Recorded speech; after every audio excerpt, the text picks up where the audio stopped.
infamous, as yet to be revealed hideouts in the greater Los Angeles metropolitan area. It's time once again for the long shot, come hell or high water. Tonight's episode, what makes cool, and can it be less? And now, please welcome the host of the long shot, Sean Conroy.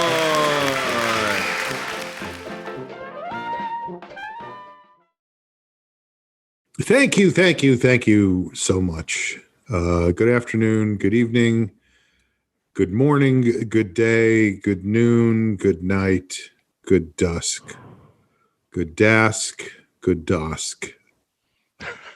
Good disc. What desk came from? Desk.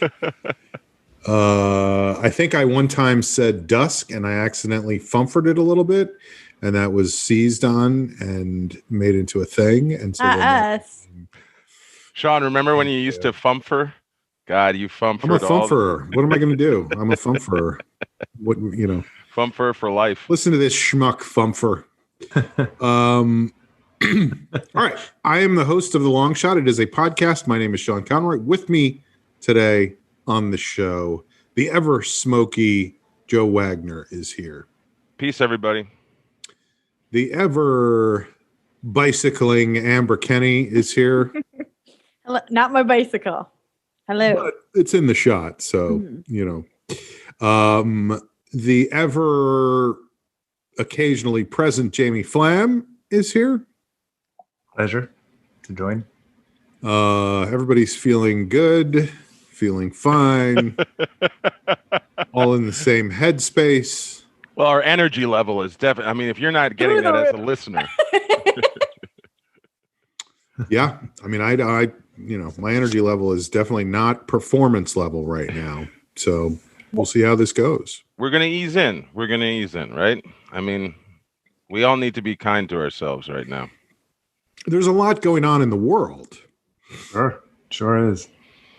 4 more days. Sean, can I make a request? Mm-hmm. Will you tell your 4 more years joke? Yes. That's exactly what I thought of immediately, too. I won't do it now, though. I'll surprise you during the episode. I love it. Just to set it up. All right. Well, let's start with the section that we like to call a segment. And then let's start with a segment that we like to call. By the way, we talked last week. I just want to get into this very quickly. We talked last week a little bit about the news and CNN and how excited I would be to not have to see Wolf Blitzer anymore. And I don't want to take full credit, but after I said that, CNN announced that they were reducing Wolf Blitzer's show every weekday from 2 hours to 1 hour. They took him down to 1 hour. So like I said, it is a lot, but and by the way, Saturday afternoon today, he was on for 4 hours. He was on from like 3 to 7 Eastern time or something like that. So why? I think Wolf's a workaholic. I think he's just one of those people that doesn't know what to do if he's not yelling at the camera about some breaking news. But I was just excited that he is going to be doing 1 hour. I mean, that's 5 hours a week less Wolf Blitzer. So that's, to me, that's a win. What do you think about now all I have to do is get Don Lemon and Chris Cuomo to stop telling each other that they love each other, brothers. Love you, brother. Mm-hmm. Are you guys hip to Ari Melber? I am, Jamie. I wasn't hip to him before. But the day after how hard you're hitting hip. Because what hipped you to him? I was hip to him when I was at my parents' house the day after the Capitol ship, and was just really taken aback by a journalist in a way I haven't been in maybe ever. But I was like, his diatribe post. Did he happen to quote rap lyrics at all? No, but my mom did mention that he generally does. It's funny that every news person we talk about they have one thing that drives us crazy. Whether it's Sean with Cuomo and Lemon, Ari Melber, the rap lyrics.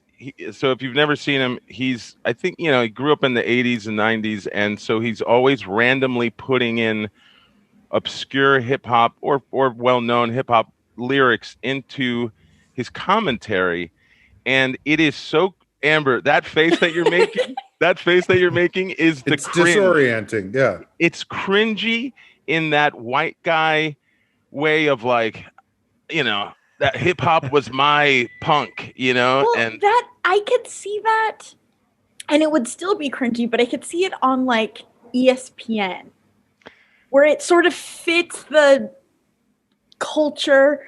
But as you're reporting on the news, I guess I'll have to see a clip because I can't even picture it.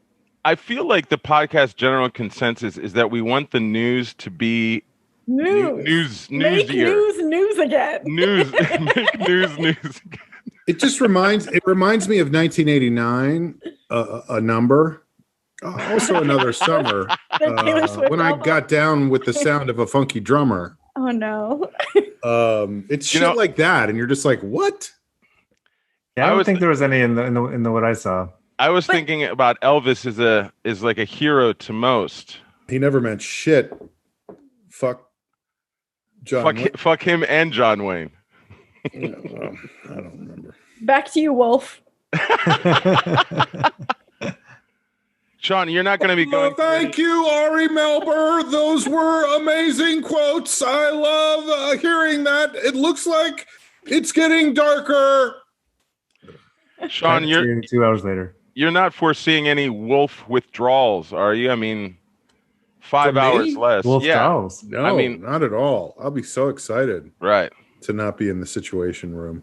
And you're saying that we're criticizing every newscaster, but we're not mentioning every newscaster. Like, there are some that are listenable and don't have these terrible habits, Yeah. Well, I can't think of any. I've been saying to you for literally years now, Sean, but you can just not watch it. Right, but have you seen the way Tucker Carlson is able to transmogrify any truth into a lie? It's pretty cool. No, I was talking about that with one of my classes this morning about the news, and people were saying how much they were trying not to watch them, and I get that, but I also feel like so much shit is going on all the time, and there's a part of me that's like, I'm gonna turn the TV on and I'm gonna see something horrific and be shocked, and I guess that doesn't matter if I've been watching it before that, but it just feels like at any moment there could be something happening that is just absolutely devastating. I think what also affects people is the way you take it in, and I think a lot of people turn it on and leave it on. Mm-hmm. And all the news that I've processed over the last few years, because I don't watch television, is just YouTube clips. So at 3 minutes 43 seconds when the video is done, I try to detach. Like, I don't watch. That's how you got it. That's how you first ended up in QAnon, right? It was from just bite-sized pieces YouTube of misinformation. Mm-hmm. But I think what helps. I was just going to say what helps me with the way I process that stuff is they're so short that I try not to give myself enough time to get too riled up. Mm-hmm. It just like one swift punch to the face, and I'm dazed, and then I'll take an hour before I watch something else, Right. And just to go back to what Amber was saying, I agree. Yeah, you can absolutely turn it off. And I have made attempts at various times to do that, but there's just such constant fucked up shit going on that I'm always like, what now? Now what? Now what? Where is Wolf is? Okay. Wolf is in the Situation Room. What's the situation? I bet it's not good. Just by the timbre of his voice, I can tell that it's not good the way he's talking about it. Well, and I know that I sound like an alien visiting the planet Earth. Aaron, last week it was robots. This week it's by the way, Aaron, audio-wise, Amber sounds like an alien from another planet. But I spent years and years and years with no access to cable news. Mm-hmm. And I would listen to news NPR in the car. And NPR in the car. Ari Melber. And or just like seeing it online. And so now I have it again. I have access to cable news, and I find it very jarring and like a shock to the system because it's not new. It's like so quickly not news. It is always an op. It is always an opinion piece, like 100% of the time. And it's, I don't know. I'm not making any comment that 1,000 people haven't made already, but it's like, this might be why we're in the, like, there's no information without commentary. Like, can you just give us information and then we can process it and decide how we feel about it? But it's always, you're always told exactly how to feel about it. And the different networks have different feelings about different things, but it's shot. Like, I have a really hard time watching it for more than 5 minutes. I think it's that. I think what you're talking about, Amber, is people having we have this desire to find some objectivity, right? Something that is unassailable as far as this is the fact. And the difference between your reaction and people who stormed the Capitol is that those people want someone to tell them how to feel about it. They want, if someone's telling them how to feel about it, that's news. That's what news is to them.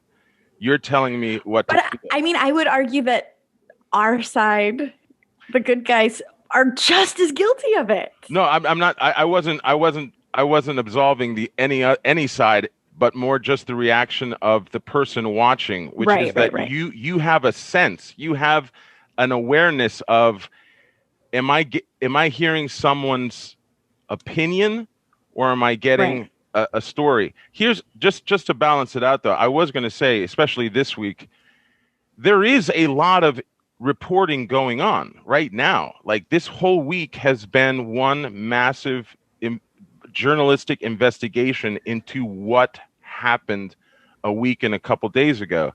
And what's been really, at least for me, just terrifying is that each day when you learned more, because people are doing reporting and they are asking questions, that the story just gets worse and worse and scarier. And I just saw something today before the podcast where the people at the Capitol, the Congress people, some are literally afraid of their lives from other Congress people, like from other politicians. They don't feel safe around their peers, co-workers, their colleagues. This is why I am currently glad that we are recording this podcast remotely.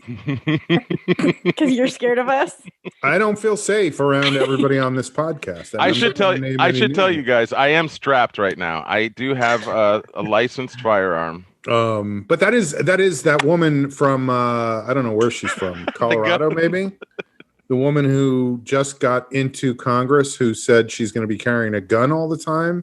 Boebert. Went onto the floor of Congress the other day and said, this was on the day of the insurrection, before the insurrection happened, before the Congress, and said, just so everybody knows, I'm not here to challenge anybody to a duel. Like, she was making jokes about coming strapped, which she's not allowed to do, but I guess, you know, she was one of the politicians who caused this is way too minor a word, a hullabaloo it's adorable. It is.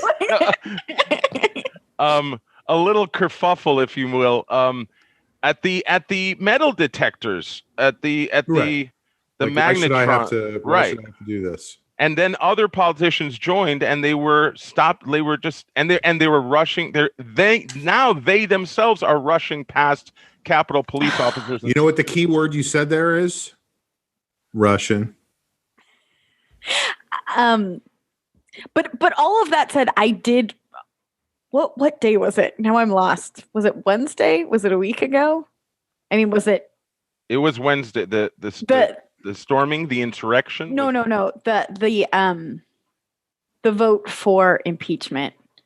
I did watch the comments and the vote. Right. But again, like when it was just actually filming what was happening, I was like, right, this is interesting. But then the reporters would be like, and I mean, I didn't disagree with them. I just didn't need to hear it. Where they were like, you know, these people standing up for against impeachment are, you know, like bad and un-American and blah, blah, blah, blah, blah. Like, yeah, I know. I don't need your help with this. Like, I don't know. C-SPAN, Amber, is I would say maybe I went to C-SPAN. I was flipping around a little bit, but C-SPAN.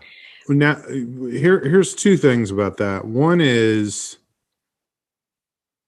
what if nobody criticizes anybody for stuff? In other words, let's say some genius in Congress gets up, and I'm just going to name a random genius. Let's say Jim Jordan, you know, the former wrestler who ignored allegations of sexual abuse in the locker room at Ohio State for many years, pretended that didn't happen. And now he's one of President Trump's most devout advocates in Congress. Let's say Jim Jordan gets up and talks about how anybody criticizing the president is dividing the country further apart. You know, we need to heal right now. We don't need to look backwards. We need to look forwards. We need to make sure that Joe Biden ran on being a president for everyone. So there's no reason now to reach back. So good at like using anything and spinning it. Right. But here's what I'm saying is, okay, so let's say that guy gets up and says that, and then nobody says, all right, bullshit. We're back from the hearing in Congress, and it turns out Jim Jordan is a lying sack of shit. Right. And, you know, maybe that's okay. Maybe that's fine. Or maybe there's lots of people going, he's right. We shouldn't criticize people. We need to move on. We don't, you know. So that's one thing. The other thing is, commercially, we all realize now, because when I would go visit my parents, they always watched PBS News, which is like a bunch of unattractive people not giving their opinions about it. Unlike Wolf Blitzer. Love it. Can't wait. And it always struck me as like, oh, they're just, and it's not 100% true, but a lot of times it was just, they were saying, this is what's happening. This is what's going on, without going, now let's talk to our panel about how people should feel about what they're finding out. And the problem with that is most people don't know how to process the information. Or not even that. It's like, I watch things to feel something. In other words, if there's no drama, it's boring to me, you know? I'm not saying me, I'm saying the general person wants to be emotionally stimulated. So if I'm not being emotionally stimulated, I'm going to look elsewhere, and either I'm going to watch The Expanse on Amazon, or I'm going to find somebody who gives me my news and hits my hot buttons and gets I 100% understand why it's it like exists. A commercial thing. No, I get why it exists. I'm not shocked by it. It's just I don't like it as my way of getting information. I find it assaulting to my senses. Yeah, I think I was just going to say what's personally exhausting for me is that I'm remembering, because I think we've been seeing this through our lives, because I remember when Jon Stewart had been hosting the Daily Show for a few years, and then he went. It's like I just wanted news. What's with all the fucking no. When he jokes, went on, brother? All those fucking jokes. love you, brother, and love your jokes. Yeah, what's up with the jokes, brother? Do you remember when he went on Firing Line, and the whole with point Tucker Carlson? The whole point of his appearance was to try to sound the warning that news is becoming entertainment, intellectual gladiatorial combat, right? And that was, I don't know, 15 years ago, and what he was warning about, everyone did 100 times more, like it just metastasized into the media environment that we live in now. And one thing I was going to say off what Sean said about a psychological effect of like wanting to be excited or wanting to be thrilled in a way. I just read this article written by a game designer who was analyzing QAnon and misinformation. And he made a point about how the people that go into QAnon, the thrill for them, the excitement that Sean was, I think, talking about, is that they get to feel like they figured it out. Like, oh, I figured out the game, the secret. Well, that's the same with conspiracy theorists, you know. And I won't mention any names, but there are people. I like that you say QAnon and conspiracy theorists. Well, I'm just saying. Yes, absolutely. Do you see the headline today that there's, a whole new in the House of Representatives, like a contingency of conspiracy theorists? Yeah, like, that's in our government. Like something never dealt with before. That there's many of them. The Tea Party was sort of. That seems like the ushered it in. They seem sweet now. You got that sweet little name. And also, when the Tea Party came in, they brought little chairs and little china, so that was nice. Bonnets. What are they called? American Girl dolls? But no, I'm just thinking of, without mentioning any names, people who we know from Jim Jordan, this podcast, who that was always the thing, going back decades of like, there is a superiority to people who know the truth because they know conspiracy theories of like, wait, you don't know about that? How do you not know about that? Of course JFK was assassinated by a cabal of CIA officers and Ted Cruz is. How could you not know that? You seem stupid to me, Well, and also what you're saying about the conspiracy theorists and the it's making it a team sport. It's making politics like us versus them. Right. And like you guys remember the newscasters are like cheerleaders. Like it's like very strange. Anyway. 3 years ago, right when Dynasty opened, we were invited to 2018 or 2017. I think it must have been 18. But there's something called Politicon. Are you familiar with that? Mm-hmm. And it was at the LA Convention Center, and they had, all these. It was a convention, literally putting on display. We put the lit. We put the lit in politics. That was their tagline, and they. But it really put on display like this. I mean, that was in my head. I know there was no end, but that's a step. I acknowledge it. First step. But it literally was like, this is entertainment. 100%. Right. And it was like they're not even pretending that it is. No. And it was like there were fans there. That's what I mean. Like, that's weird. Yeah. You shouldn't have fans. Politicians shouldn't have fans. Like, well, there were fans of like the newscasters, of the politicians, and they're speaking just like any convention meant to, but like it just put on display that people are going to it, like rooting for their team. And it's like, gross. There are times when I watch some of those panel shows on the news where I feel like if I were one of those people that had a certain set of principles, I would not want to even be in the same room as Rick Santorum. I would just be like, that's disrespectful to any kind of actual discussion.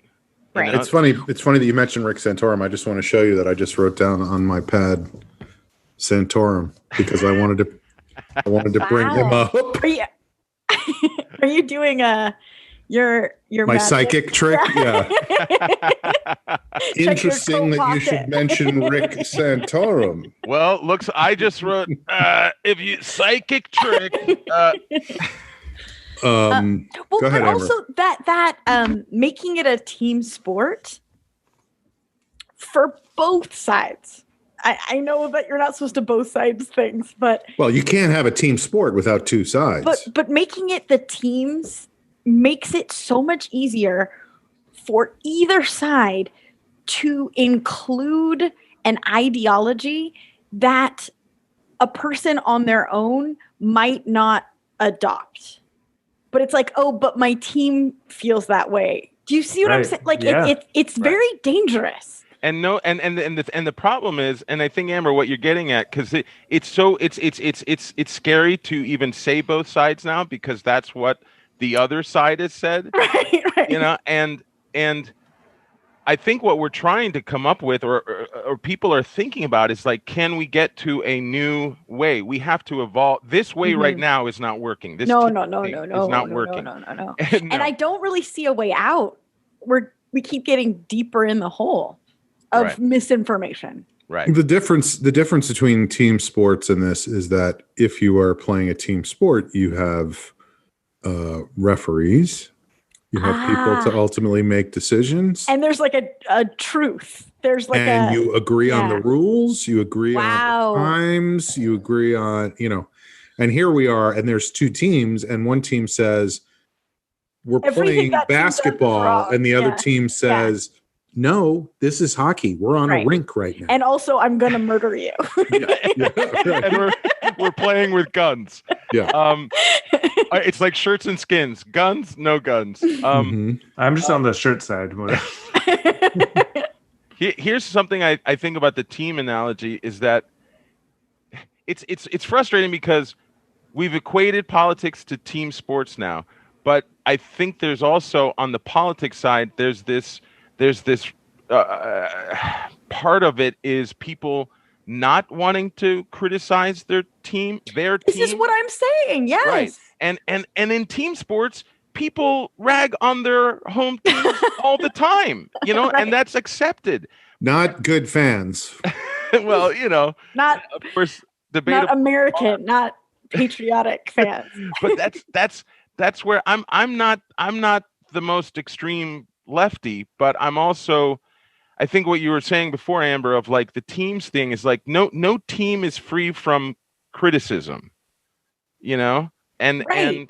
and so if there's a problem on both sides in terms of just working together, the general sense of working together, that's a criticism on both teams. And it's like, you have to learn a new way to play this game. It's not a game. It's not even, I don't even want to say it like that. You have to find It's a new life, way to man. Sport. It can't, people's lives can't be reduced to a freaking scoreboard. And this is people's lives right now. I mean, the just to throw out a little bit of good recent good news in Los Angeles, the vaccine rollout is a mess. It's a mess in LA. It's like the new Shocking. thing that they have not been able to do with any kind of organization. 1 in 3. We're up to 1 in 3. Just to be clear, because That means one of us statistic, has I know one of us. that statistic has been thrown around, Qualify it. but that is a cumulative statistic. In other words, 1 in 3 people has had it since the beginning of the pandemic, because immediately, as soon as Joe said that the other day so listeners should know that Joe texted us all to know that 1 in 3 people I had did, or has had. No, I know. I understand that. Right. But as soon as you said that, I saw people on Twitter saying 1 in 3 people in LA has COVID right now. And it's like, nope, That's that not is what it not, means. not that it's much better than that. It's more like 1 in 5, but that's somewhat better. That's still one of us. But That's true. I read something that said that right now you have to be aware of the people in your life who are trying, whose personality is making them say things that make it sound worse. And if you're around them, to be aware of that, because some people will just they want to scare themselves, and they'll say things like that, and you have to be conscious of not letting yourself get swept up in that. It's like that's also misinformation, right. Not as dangerous as the other kind of misinformation. I'd rather people err on the side of caution. Of course. Right. But it's still that, 1 in 3 people has it right now could make you extremely overwhelmed. And just as 1 in 5, you're like, who cares? Right. Yeah. Just in that way of being conscious when you're talking to someone, that you're not necessarily just barreling into everything terrifying right now that actually just ends up terrifying your friend more, in conversation, because some people right now are leaning so hard into their cynicism of like, oh, well, you have no idea how bad it is. And it's like, well, like you said, Amber, like, you don't have to tell me that. I'm adult enough, smart enough to know that things are very bad and probably worse than I know, but you don't have to. Is that why you texted all of us that it was 1 in 3 people?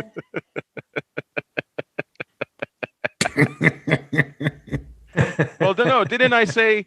Then I tried to put a positive note on it by saying, hey, you're in that 66%. We're all in that 66%. None of us have gotten it. So Jeff is convinced I had it. I'm not, but Jeff thinks that I had it. How early on? How early on? February, right. I am not convinced that I had it, but I was definitely deathly ill in February for an extended period of time. And in retrospect, I'm like, well, maybe, but probably not. But anyway, Rick Santorum. No. Oh yeah. No, the reason I wrote down Santorum was because we're saying that both sides are equally bad about disinformation. One of the things that I think is really good about CNN is that they always put Rick Santorum on, or somebody of that ilk, which gives the Trump people time to observe that person and then hire them into the White House. There's so many Kayleigh McEnany was a CNN pundit, Michael Caputo, the guy who was at Health and Human Services cooking the books for a while so that we didn't know how bad COVID was, then went crazy and said that there were hit squads out after him, and then took a medical leave of absence to get his head together, was a pundit on CNN for a while. The Matthew Whitaker. Do you guys remember Matthew Whitaker? Acting attorney general like who sold male toilets for men with giant penises before he became attorney general? What? Yeah. He was a pundit on CNN for a while. So CNN at least always has these douchebags on to present the counterpoint, and was being sued for, I think, embezzling money from that business enterprise. And Trump was like, "You got it, kid." That's the guy. Yeah. That's my guy. Only the best. Well, I will say, if anybody listening has the website where they sell those toilets, I'd be interested in. Wait, are they a deeper bowl? Like what? I don't even know if they're longer so that you can engineer yourself down in more easily, or if the bowl is deeper so you don't go water's like cold. It's actually it's like a hanging saddle, Amber, like gears, pulleys, and you're lowered into right. So that was his job before he became attorney general. I think Jamie quit for the third time the podcast. And yes, Rick Santorum is the ne plus ultra of the horrible pundit who takes the other side no matter what. I'm just going to throw out another guy that and again, I don't like to use the word. I'm not a violent person, but I hate this man right now. I wish I could punch him right in the face. Is this Peter Navarro, who is... Oh, well, that's a whole other story. Yes. Maybe I think he's the worst one right now. I just saw him quoted. But he's not a guy that CNN says, let's go to our panel with Peter Navarro. He is a guy who works in the White House and actively in the White House, disseminates misinformation and propaganda on a regular basis and has been doing that for years. I mean, he goes on every news program and just lies about everything. That's his job. His quote was that the Democrats had violently attacked Donald Trump for 4 years. Mm-hmm. That's such bullshit. The false equivalency level I now know. in this country is staggering. Well, It's and staggering. the amnesia at how awful people were to Obama his entire presidency. Who's talking right now? Who are you? But like they're all like, who could be possibly ever be disrespectful to a president ever? And it's like you, like not that long ago. Well, let's just be clear that the riot that happened at the Capitol last week was nothing compared to the looting and burning that went on this summer at the at the BLM protest. I can't even either. I got it. I don't have words. It reminds me of 1989, a number, but another summer. I get down to the sound of a funky drummer. I just got a chill when Sean said, "Let me be clear," because that's one of the phrases that's been used all this week. And when I hear Stolen from me, it is when you hear someone say, "I want to be clear," it's like I'm about to lie. You know, I mean, it's just I can't.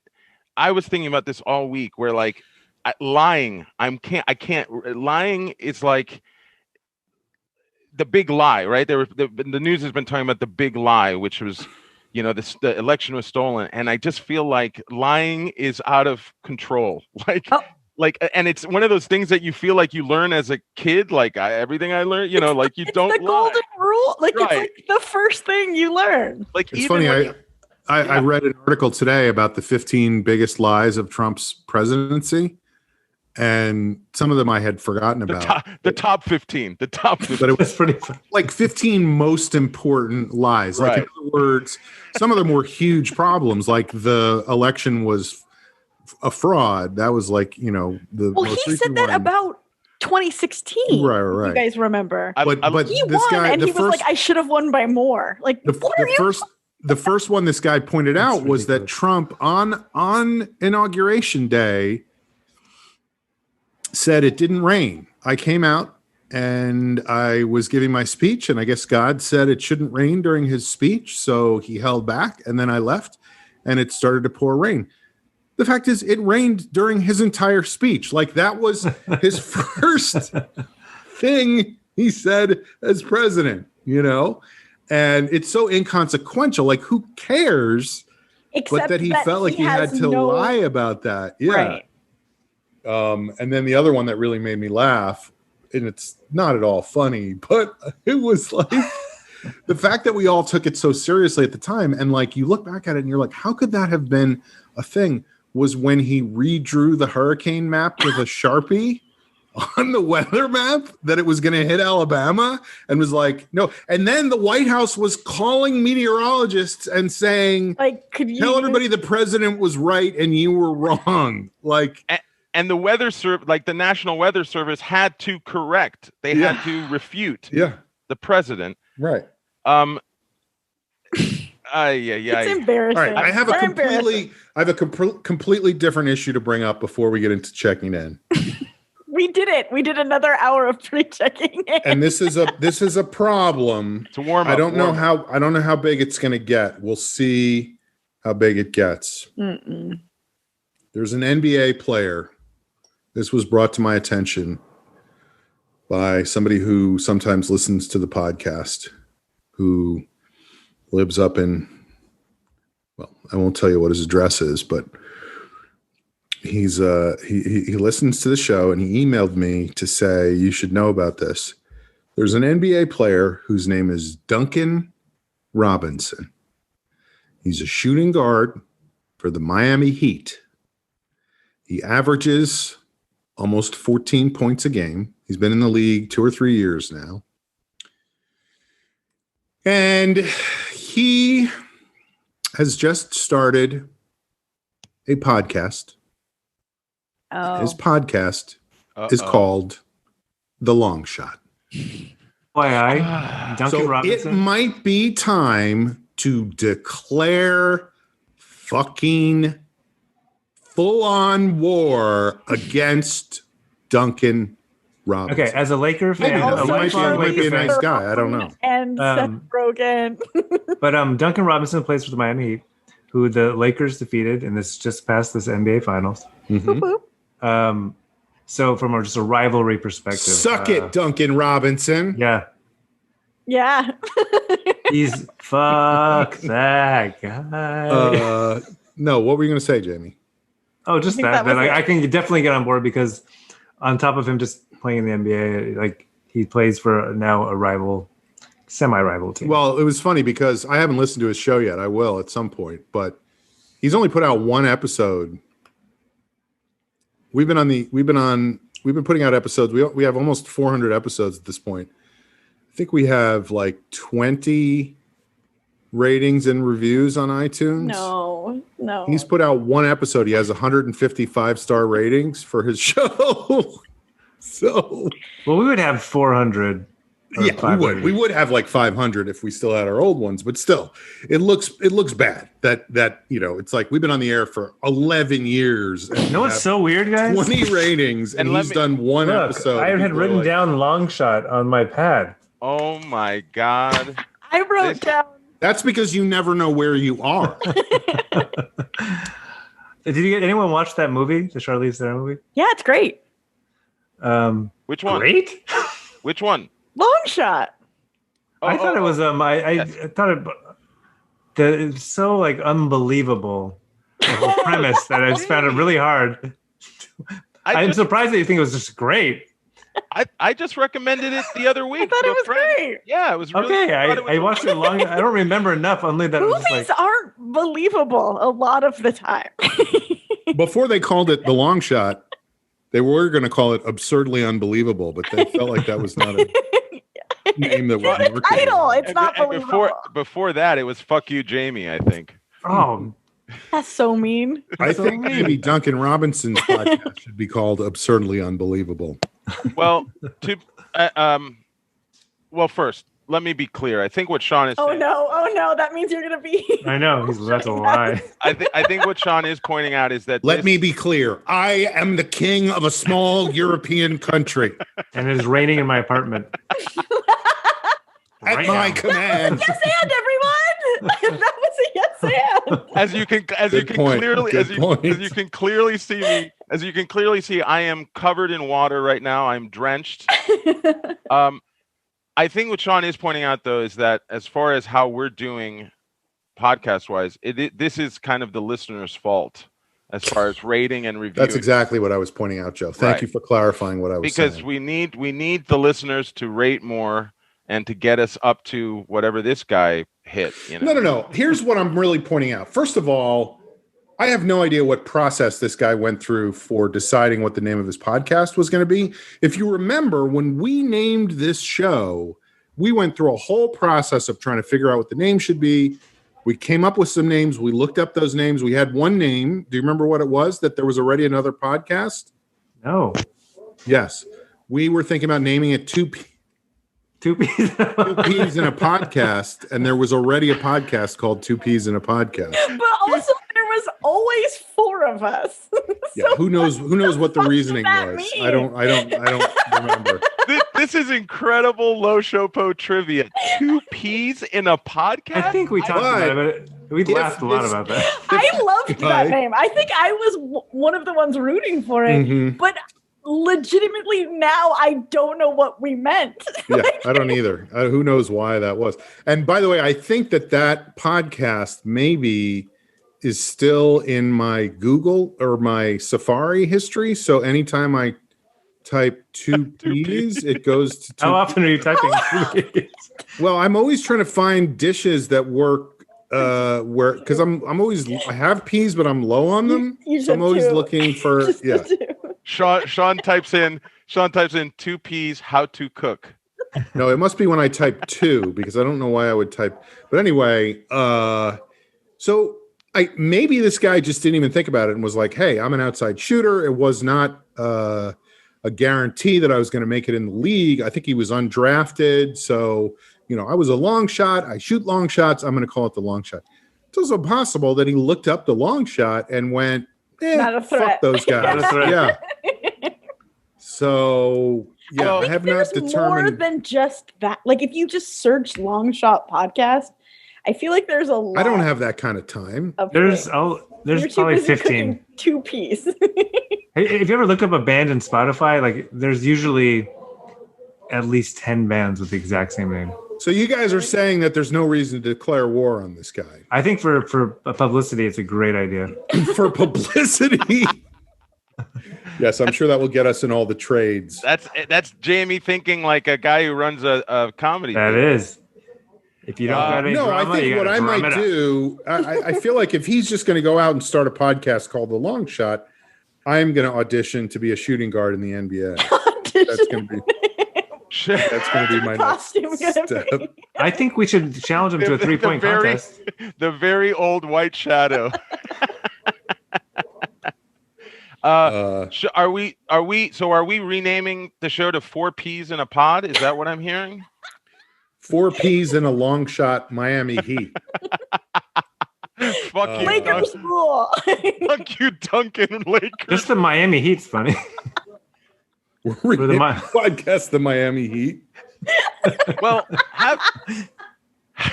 haven't we actually kind of rebranded though? We've added 5 words to the name of the show. That's right. We are now the Long Shot Come Hell or High Water. Which is another great movie.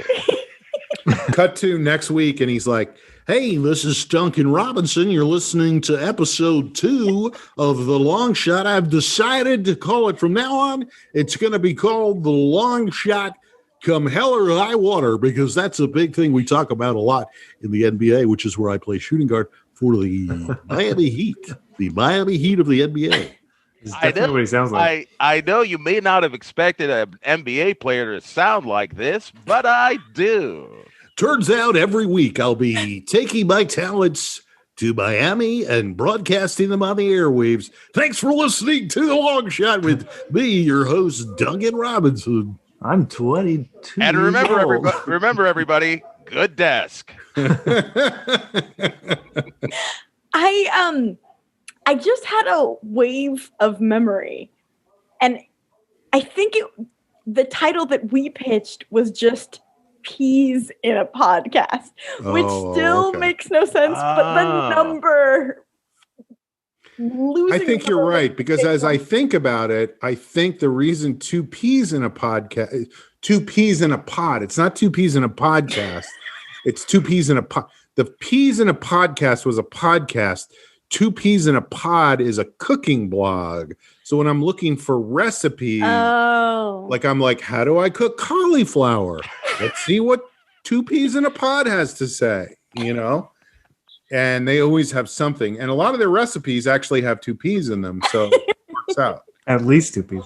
Good branding. I love imagining Sean dropping 1, 2 peas. I wonder if Duncan Robinson's content is similar to ours. Oh, it has to be.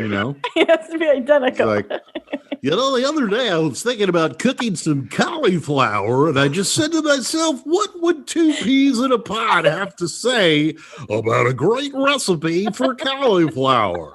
Coming up next. So I Googled it. What's the deal with Rick Santorum? I know Rick Santorum. I know him. I took a sketch writing class. Yeah. All right, let's get into checking in. It's only been an hour so far, so let's find out what's going on. Let's start today with Jamie. Jamie, what's your deal?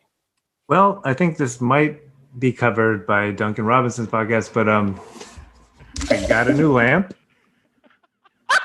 Jamie, you're not saying you guessed it already on Duncan Robinson's podcast? What do you mean? Did you talk about it? Were you on his podcast? No, not yet. Oh, okay. I mean, I'm Not open to it. Is it shells? It's kind of starbursts, I think, or sunbursts, I like it. which The is sun kind is of, actually a star, by the way. this is true. And And starbursts And are, of course, how a big it candy. is.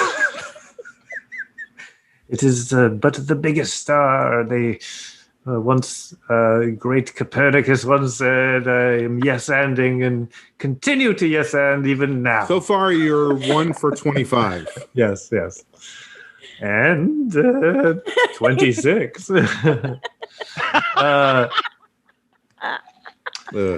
Ugh. So I am very excited about this lamp. I found it on OfferUp, which is oh, right. We've heard about it from you before. Yeah, this Jesus was a major Christ, enough is revelation I've enough. had. And my apartments slowly I actually sold something. I found this lamp, and it was seemingly Where? very overpriced on OfferUp. Oh. And it was like, I can't really afford that. But then this desk that I've had, the desk on my OfferUp for 2 weeks before that same night got a response. And so I sold that, and used that money to get the lamp.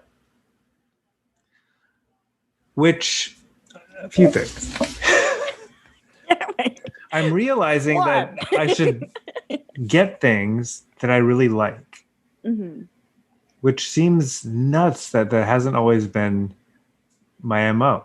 And that goes for clothes and stuff too. It's like, I've always bought. What was your MO before? I guess you were just about to say, I'm sorry. To buy things that are either on sale or that are given to me. Folks, this is Duncan Robinson. We are here on the Long Shot. And if you stay tuned, we're going to talk to Jimmy Butler about where he got his lamp from and how much his desk brought in on Let Go and what he got for the desk and how he applied that to the payment plan he used for his lamp. And now a few words from OfferUp. Who he already has a fucking sponsor that's paying him more money than we've ever known. We need to get it. We need to get a sponsor. I think that's what needs to happen. We need to get a sponsor. Well, whatever this absolutely not brand is, it's a What? What are you talking about? What? Never mind. So tell us more about various furniture items in your apartment, Jamie. I'm just realizing. I mean, maybe I talked about this in the past one, but I'm slowly purging, and it's actually happening more and more. Just getting rid of stuff that I've accumulated. Marie Kondo. Marie Kondo, yeah, You're only like keeping things that spark joy. Marie Kondo, everybody. Marie. that includes everything that How I you want to doing, get. everybody? It's me, Marie Kondo. I'm here to spark a little joy. But that Who wants a joy? I got an almond joy. That's Maria, it. I'm paying you a lot of money. I always imagine Murray walking in eating a half pastrami sandwich. I do have an almond joy. It's a little bit melted, unfortunately, but still tastes great. Thanks, Marie. No, I am paying you a. That was a yes. Go ahead, Jamie. Yeah, as I'm like searching through it, I'm like, as I'm favoriting things that I might want to get, I'm like, 90% of the time it's like, well, that's a good deal, but I don't love the thing almost ever. And so I'm like, I need to apply that more and only get and have things that I love. So that's a thing. Anyway, I do think that lamp I think that's like a notable adjustment to make on how you view the world. Like I think that's significant. Thanks. I think the biggest thing though is the clothes. But anyway, just this lamp though, it's the first thing I've bought in like years. It's so big. I don't think this does justice to how big it is, but it's the centerpiece to kind of rebuild the apartment on. Like that becomes like the. But it's not in the center of your apartment though, Jamie. Technically. Actually, Joe, might be. No, but it's not like on the floor in the middle of the apartment. No. All over my computer. But if you look at the layout, this actually I think is pretty center. It's centery, yeah. What colors would you say it is? It's hard to tell on Zoom. It's kind of it's like a brown and a dark reddish orange. Okay. It's kind of very 1970s kind of aesthetic to it. Other than that, The last couple of days, I've felt like Other than getting a lamp. I've felt a lot of nauseousness slash Oh, needing to cry, which I think they're related. I think it's like a need it's that coin. It's the coin. The coin, like it's been getting closer. Here's another thing. Do you remember I had a panic attack about 5 years ago? Mm-hmm. And the doctors said a big part of it was probably the amount of Adderall I was taking. Okay, go on. I believe For the last 6 months, I've been I taking... don't believe that was information you were forthcoming with at the time, but okay. Okay, maybe that was an aspect to it. I was very stressed out, but I remember there was the thing about you sort of self-prescribing and unprescribing. Certainly that was Yes. yes. And that was dangerous. Mhm. it was dangerous, but it had built up to a point where I was having, at that point, the first major panic attack. And then for the last few weeks, actually it's been about a week since, but for much of December and November, like an ongoing underlying sense of panic. But then several nights, up until about a week ago, just like I can't sleep because it's 3 a.m. and my heart is beating out of my chest. Jamie. Scary shit. And because going through the most stressful stuff, obviously this last year has been the most stressful. Should I get this lamp or not? It's a very stressful decision. And fuck. But anyway, I'm going through breakup and all these other things, like majorly big things that made me think that it was 100% because of all the stress. Meanwhile, I'm like, I have been taking not Adderall, but a similar prescribed ADHD drug for the last 6 months, almost every day. And without missing a beat, like as soon as I stopped taking it, I'm like, Did you oh. By doctor's orders, or did you just stop taking it? I don't think it's not like a antidepressive where you need to do that. Like, in fact, the instructions with this is They're like, if you're having panic attacks every night, please stop taking it. And you're like, that was never mentioned. But the fact that it did not occur to me that could be a contributing factor, and that almost immediately after stopping taking it, like you feel better. 1,000 times better. That's it's like, great. Fuck. That's amnesia, like the worst amnesia. Like, how do I not forget that? So that's been a major development, and I feel like I'm getting through. Wait, I'm sorry, Jamie. I just got lost a little bit. Are you are taking? Welcome to the club, Joe. I just please be clear with me, Jamie. Yes. Are you taking your? Let you be clear. Are you taking something right now or not taking it? I'm not taking anything right now. For the last week, I have not. And you feel better. I've actually started sleeping. I started watching a masterclass on sleep, which has been... That seems like a terrible combination. Now, that's got to be one of the best online grifts I've ever heard. It's this guy. He's an expert on sleep. Berkeley. Yeah. Yes. I know what you're talking about, Jamie. I saw that guy too. Yeah. He talks. What's crazy to me is like I have had insomnia for as long as I've known you guys, and well before. Not good. Yeah. I would say for the last 10 years I've averaged 4 hours of sleep a night. Oh. And my ADHD, all this shit that I've been dealing with, I've been like, there's been periods where I'm like, I should sleep more, but I have not put it as a top priority. And watching this masterclass, like the first half, the first 45 minutes of it is basically like, here's what sleep does. And how important, how critical it is for your cognitive function and for your sense of well-being, all the things. And I'm watching, I'm like, why is this not like the number one thing I'm working on? I think that's what actually sparked the, like, maybe I should not take. And I started looking at all these little habits. And I'm like, I will absolutely take a pill at 3 or 4 p.m. I will absolutely have a cup of coffee at 3 or 4 p.m. And that might as well be like drinking a half a cup of coffee or a quarter cup of coffee at midnight. This is like a math problem. Yeah, I mean, there's quarter lives and half. Is the answer Chicago? 2 p.m. 2 p.m. Chicago.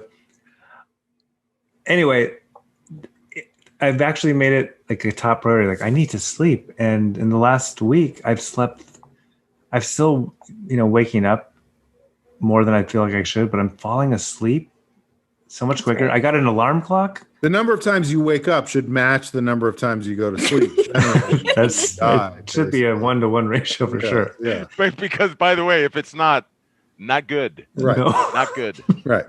Just takes one not wake up situation to end it all.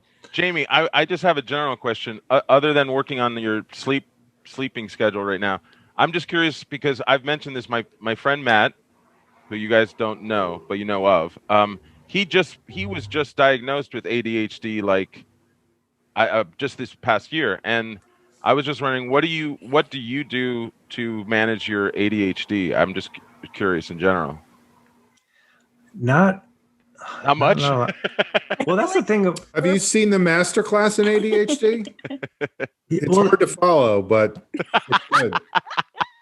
I'm still so all over the map. I'm like just walking around my apartment all day, just doing the I don't know, whatever. I don't have to get into that for the millionth time. But I realized though, this pill I've been taking, it's called Focalin, and it's like it hasn't helped in like I've taken it on and off for the last few years, but like the first probably few weeks when I'm on it, I can get in my inbox and be like, get through 300 emails in 2 hours and be like, oh my God. But I was looking at the last few months, it has not helped at all. In fact, it's probably hurt. It's like I take it because it feels good. Like there's actually like a sense of euphoria that can come with it. But as far as actually helping me do work, no, it just keeps me up at night and doesn't actually do anything to help ADHD. Just from what he told me, like right now he's on a medication that he was like, it's basically a tiny bit of speed. He's like, that's what these things are. That's literally right. Yeah, it's speed. We'll be back in a moment with Kelly Olynyk to tell us what pills he's taking these days to make himself feel good and sleep well. Do you know Kelly Olynyk, or is that like looking at the Miami Heat roster? Yeah. Okay, that was a good reference. But Jamie, like, what are tools that you use? I'm just I want to get something like He's practical. trying to figure it out. I have not figured it out. No pressure. I mean, meditation. How about this? What does your friend use? Can he help Jamie in some way? I think for me, it's just I need a deadline like that's tomorrow, and I'll do whatever it takes. But until then, I'm just gonna. But is that ADHD or is that being a human being where you're like, I'm not going to get it done unless I have a deadline? I think a little from column A, a little from column B, a little from column D, a little from column H, and then what accent? And then back to D. I don't know. Yeah, that's all. By the way, I think I figured out one of the reasons Jamie has such difficulty with yes-anding is because he is a guy who walks through life going, yes. Like, masterclass on sleep? Yes, I should do that. Focalin pills? Yes, I should do that. Calendar? Yes, I should make a calendar. Enchantment? Yes. Immaculata? Yes. Conducting an orchestra? Yes. Just yes, yes, yes, yes, yes. All set up. I do have a new yes that I'm pretty sure I'm going to follow through on. Mm-hmm. I'm going to get a drum set. Oh, no. Your poor neighbors. Oh, I'm going to put it at the theater. Oh, nice. But don't do it. It's what Aaron said. Aaron. Well, I'm wondering if they're in the same because not to bother the neighbors, or this has been like it's. I think I'm a rhythm. I'm a rhythm guy. I just think that it might be like the workout that I need. I love beats. I always have. I love just a good break beat. I love music. I mean, whatever. I don't have to get into that, but like, I think we all. But to find the rhythm in my life that I'm looking for with ADHD, I think the drums. I'm putting every egg in the basket that's going to solve all my problems. But Jamie, I think you hitting something, just literally that, could help. I think so. Aggression. All right. Well, this feels like a good place to take a break so that Jamie can go order a drum set, and then we'll come back and we'll do some more. Let's find out what Joe and Amber have been selling on various online stores. So we'll be back in a moment with more from the Miami Heat. Duff.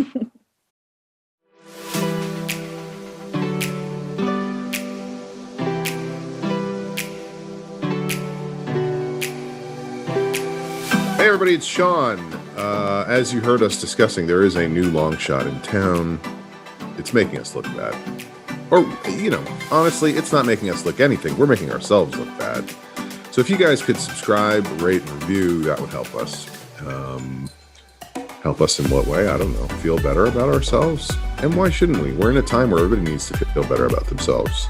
So go ahead and do any one or two or all three of those things. Subscribe, rate, and review. Back to our show.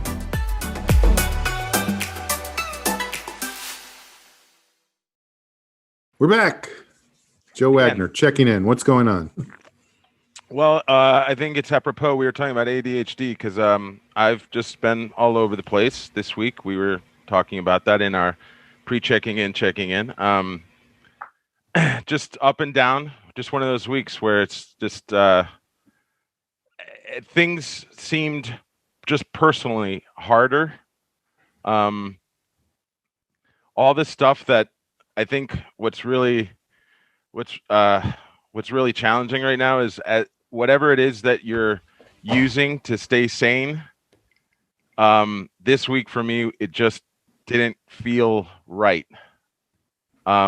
I wish I could be more specific than that, but I will be more specific. I've mentioned that I'm working right now with a friend, Matt, on collaborating, writing, developing something.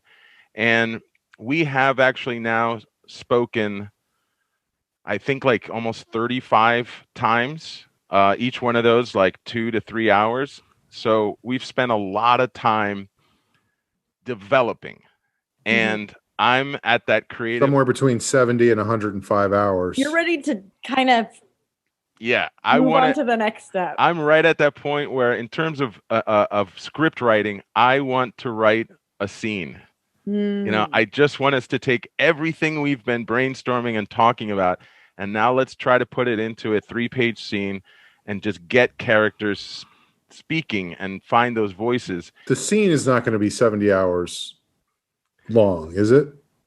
No. 3 pages? Although that would be good publicity, Jamie, right? For a movie. That is a good right? instinct, yeah. That was a yes, but we'll count it. Eduardo and Claude sit silently across from each other for 69 hours and 59 minutes. Eduardo, you going to finish that? Blackout. Waiting for Claude to finish that. Variety. What a bold experiment. We'll never know if he was going to finish that. It's a cliffhanger. So this week, one of the days that we I forgot what day it was, but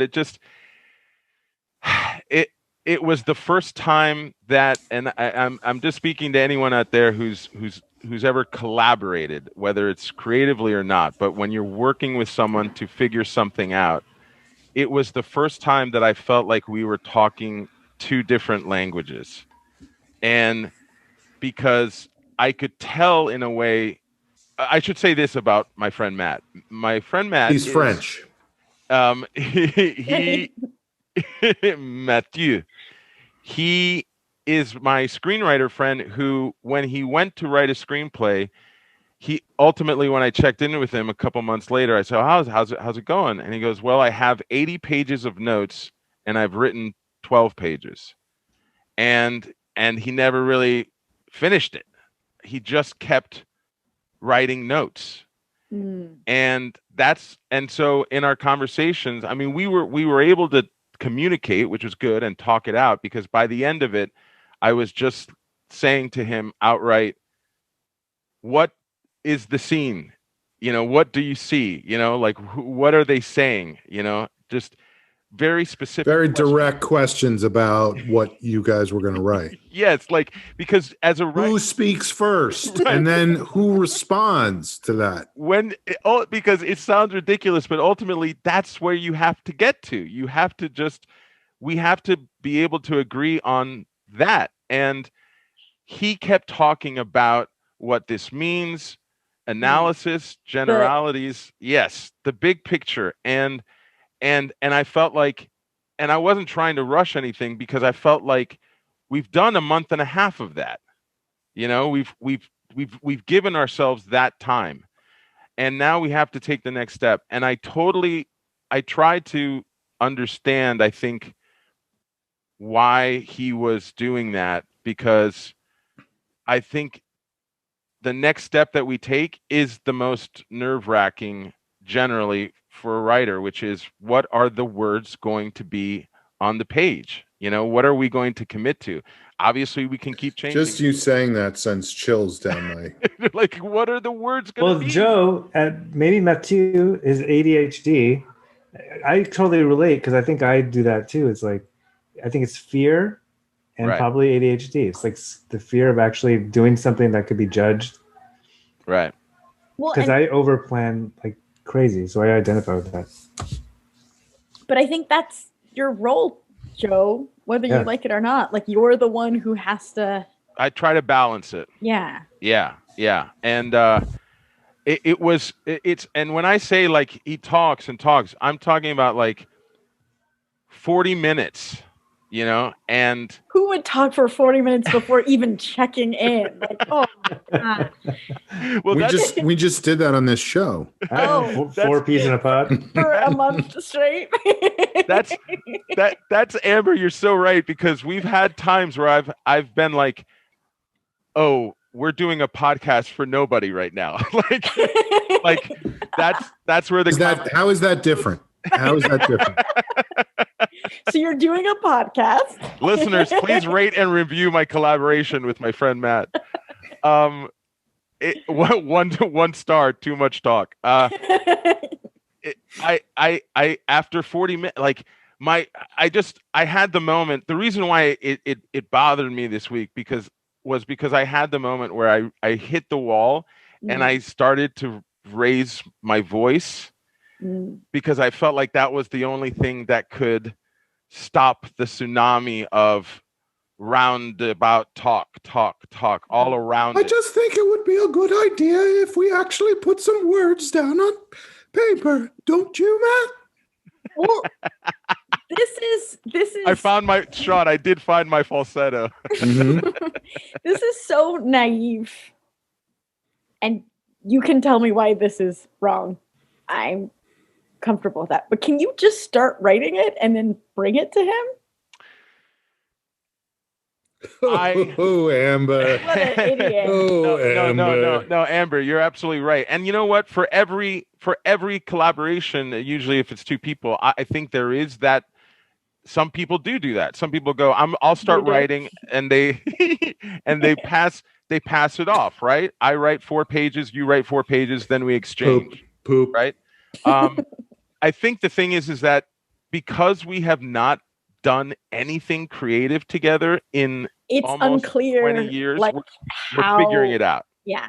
We're figuring it out. Yeah. I didn't mean it as judgment. I was trying to think of ways to like help you. No. You're absolutely right. And I'll give you an example of that. I didn't write a scene. By the way, I just want to stop for a second. I feel like Jamie's watching TV right now. I think he is. Duncan Robinson scores. Nice one, Jamie. Which went against, because I would be rooting against him.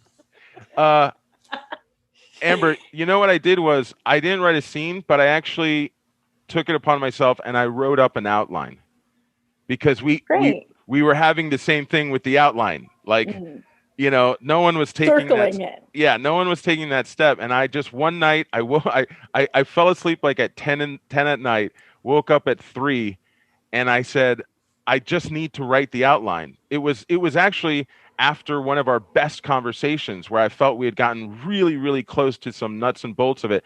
And I thought, I'm going to write the outline. And I wrote it out, sent it to him, and it was great. It kept the ball moving. Because even if he has notes, it's at least something we go from. Tangible, yeah. Exactly, right. So I did do that, and that helped a lot. And anyway, so I just, you know, that it was off, but we resolved it the next day. It was a better meeting, better communication. He learned too. He understood what he was doing. You know, I mean, I think that made me feel really good at the end, which was that.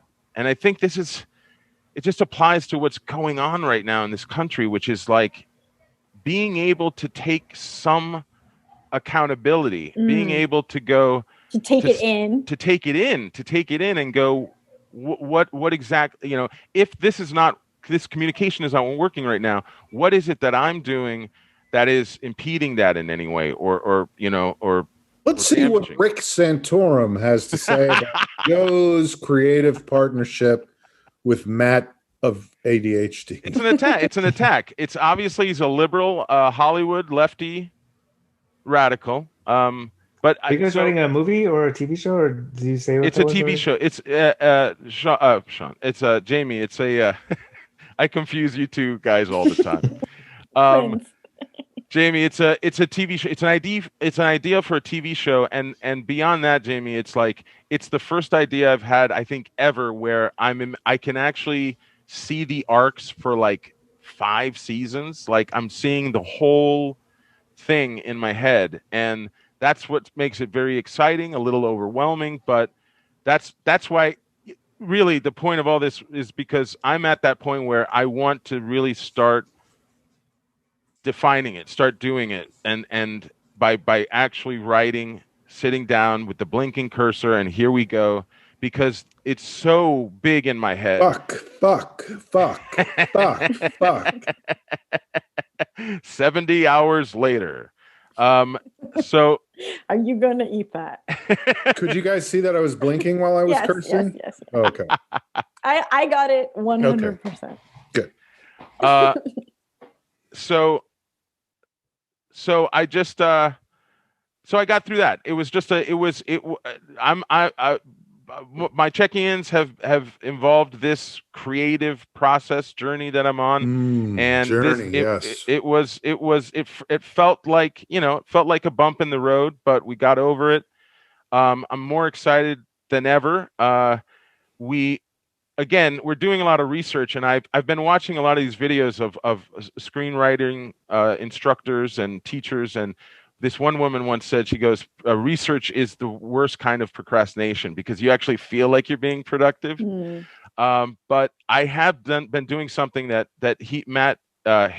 Jamie, he hipped me to it. It's cool. It's an online, speaking of master classes, it's an online master class about the movies and the producer that this show is based on. And they're talking with each there's 4 of them. They've done 2 already. Each presentation has a special guest that was either a director of one of those films, an actor, producer, writer, and so we're getting to hear these people's perspective. Is your TV show the George Lucas experience? I know I'm being mysterious. I don't want to say, but that's been really great for us because we're seeing people who worked with this producer 40 years ago replay that in their heads. And a lot of what the show would be about ultimately is the way you remember things, the perspective, the way you create a memory for yourself in that protective way. And so we're reading books about this guy from people who knew him. We're watching stuff, and it's any graphic novels? No graphic novels, just picture books. What kind of books? Like pop-up coloring books? Do they have coloring books about them? Yes. Crossword puzzle books from the gas station. So the research is going great. We're going to start writing next week. We gave ourselves that goal.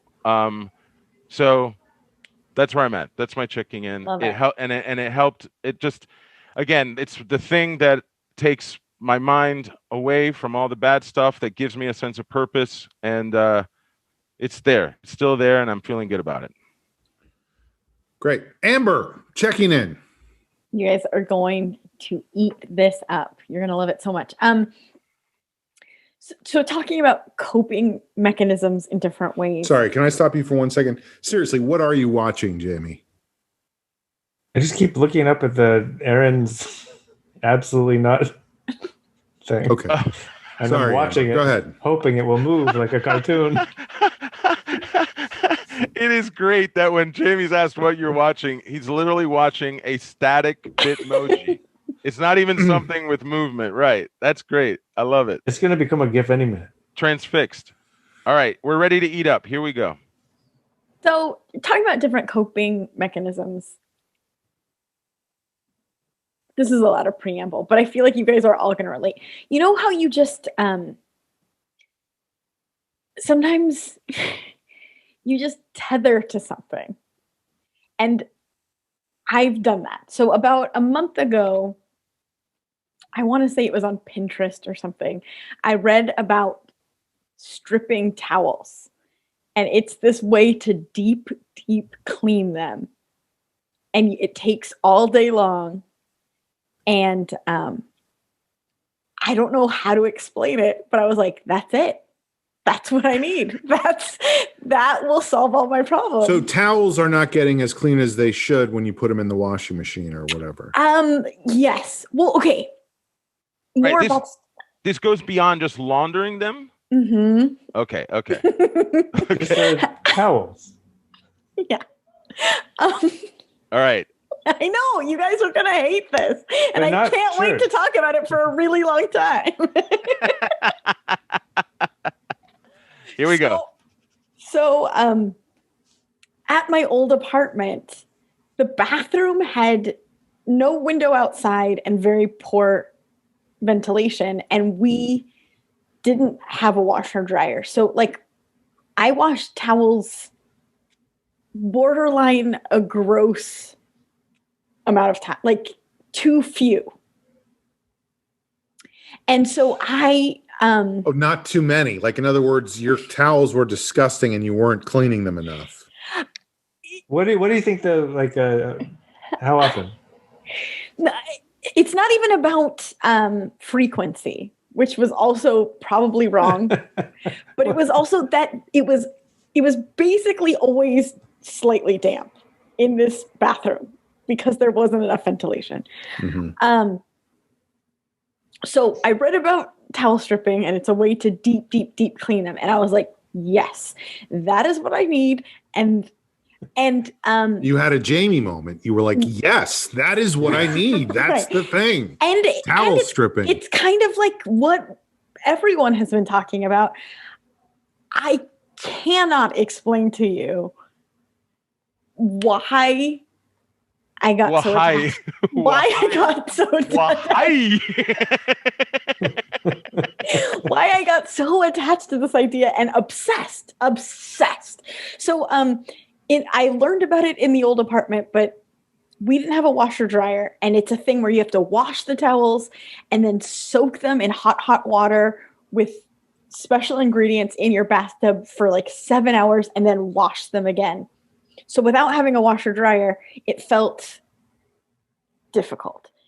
So a big catalyst for me to getting a washer dryer, besides washing my own clothes, is like, I'm that much closer to being able to strip my towels. Strip my towels. Yeah.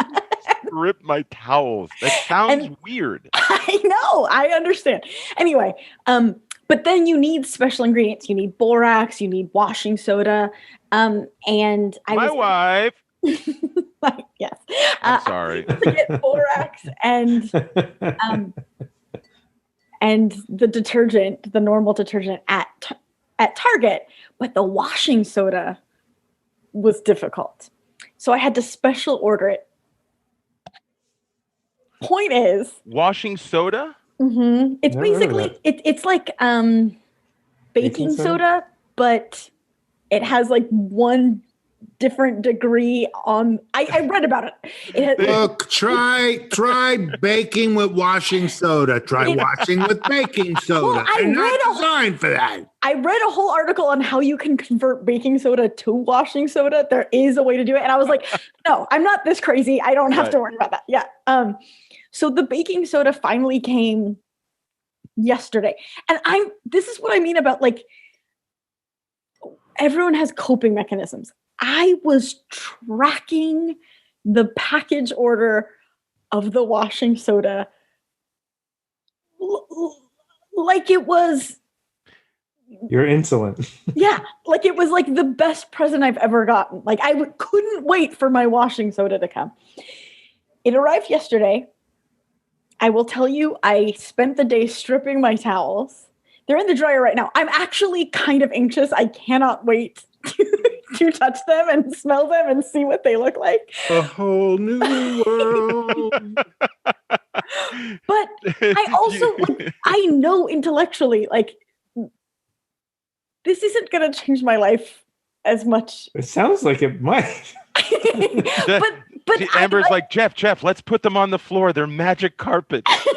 I've attached so much meaning to stripping towels. Like I woke up early this morning so I could start stripping these towels because it is a long process. I had to wash all the towels, then stick them in the bathtub with like boiling hot water with borax and washing soda and detergent, and then stir it. I called it towel soup, and you just let it sit for 6 hours. Do you think other people have made that joke? What joke did I make? The soup? Towel soup? Probably. Towel stew. I don't know. Something to think about. That's Amber yes ending. Probably. I don't know. There's a chance. There's a chance. You know, I don't want to speak out of turn. I'd be curious. If you've made that joke, anybody who's stripped their towels, if you've made that joke, please write in and let us know. Amber, it's become your world, right? Well, and again, I will be disappointed. There's no way around it. I will be disappointed because I don't know at this, like, what I think will happen. Right. But I watched so many videos of people stripping their towels, and they would dunk their towels into this solution, and it would instantly be like dark brown, and that's all the shit that's in the towel that's coming out. Didn't happen with mine. My towels were pretty clean. You know what? You could have just taken them to the dry cleaner. But here's my question. What's By the way, sorry, can you just do you really take your towels to the dry cleaner? Me, no. Okay, because I feel like that is something you would do. You used to dry clean That was a callback too. I did take my jeans until I was shamed out of that forever. But Amber, my question is, if the washer isn't getting the towels as clean as they are, couldn't you argue that shirts and everything else that goes in? Oh, buddy, you can strip anything. It's a little bit harsh on the garment, so you're not going to want to strip something that's a delicate fabric. Not to mention, then you got to put your shirt on with borat on it, and it's going to fuck up your skin. But like Jeff already was like, hey, that rug in the bathroom. I was like, oh yeah, we're stripping that. But I didn't want to do it in with the towels. So the idea that, so when we wash something, it can still have tons of dirt in it, and like it's not actually cleaning it. What I've read, who knows? But a lot of what This is how people get into QAnon, by the way. I know. I really think that this might be my your gateway. Yes. By the way, super creepy sidebar. QAnon has been getting into the like upscale wellness online community. Like now they're infiltrating that, and that's how they're getting these rich people too. It's ridiculous. All right. So, shit. What was I just saying? About the rug and stripping the rug, and you don't know if it's going to be different. No, You're I was like, I had like to be disappointed. No, it was like this is I was be like the worst decision you've ever made. No, I was on a. Oh, you read. You were saying I read something. So I read that most of what is coming out of the towels is actually sort of the equivalent of soap scum. It's actually like residue. Yeah, it's like too much detergent. Like leftover. Right. Yes. Because like right now, so I had to do all that. I had to soak it in this mixture of boiling hot water for 6 hours, then wring it out. Then you throw it in your washer without detergent. And then you put it in the dryer. And I'm just so excited to have these soft, clean towels. I heard it beep while we were talking. And I'm like, oh, I can't wait to touch Wait, why don't you show us? Amber, are you gonna do like the commercial thing where you take the towel out and you put it like right to your nose? Like, well, Jeff keeps saying that I'm like a straight up pervert now because, you smell everything. yeah, like, and I'm like, Jeff, come here, smell my underwear. It's so clean. Like we have a washer dryer now. Wait, Amber, why don't you go get it? I think that'd be for a visual show. Okay, let's see. I hope it's dry. I like when Amber is the creepy one and not me. Hey, I got to Jeff. say, I do too. It's much better. It's way better. I've never asked anyone to smell my underwear. By the way, Joe, the visual of you Keep it that smoking way. your smoking with the scissors while she was talking about stripping her Oh towels my is the funniest. god! This is Oh my god! It's so soft. It smells so good. Oh, Like better than usual. it's better than usual. Oh, it made a difference. I can't wait to take a shower. difference. You did it.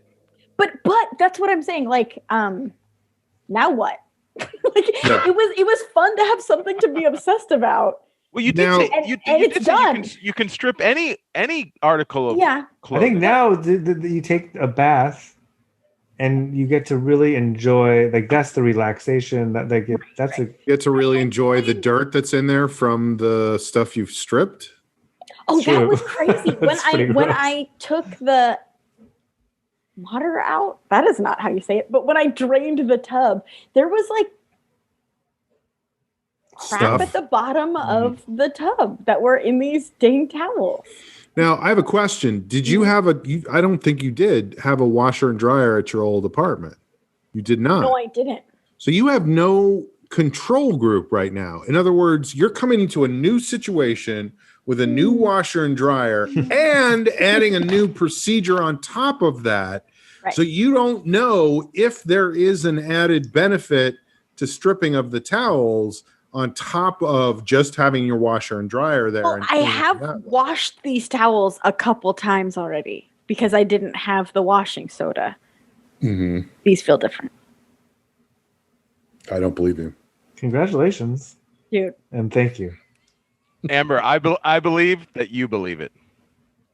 It's different. But here's the thing. But real talk. What do I do now? What am I obsessed with now? Like, what can't I wait for next? Mhm. I think, Amber, it will reveal itself to you. Mm-hmm. Can I give you a possibility? Mm-hmm. What if it's getting a drum set on offer?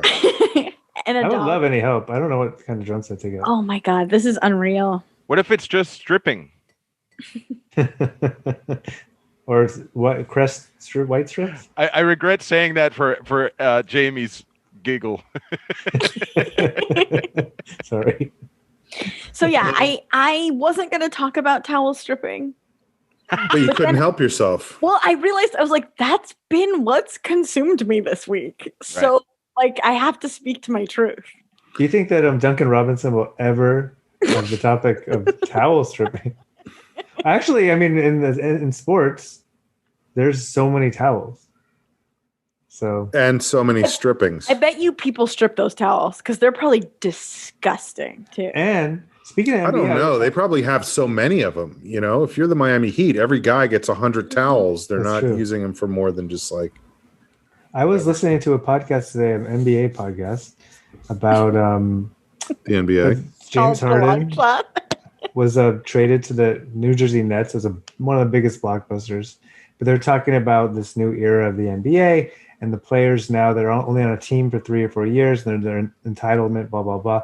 But don't get me started on talking about sports because it's like they're like talking about winning. We literally didn't.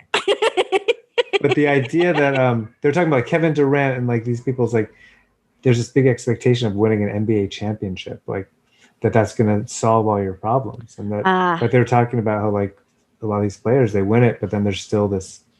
So So that was they can even strip their towels and still be unhappy. yes.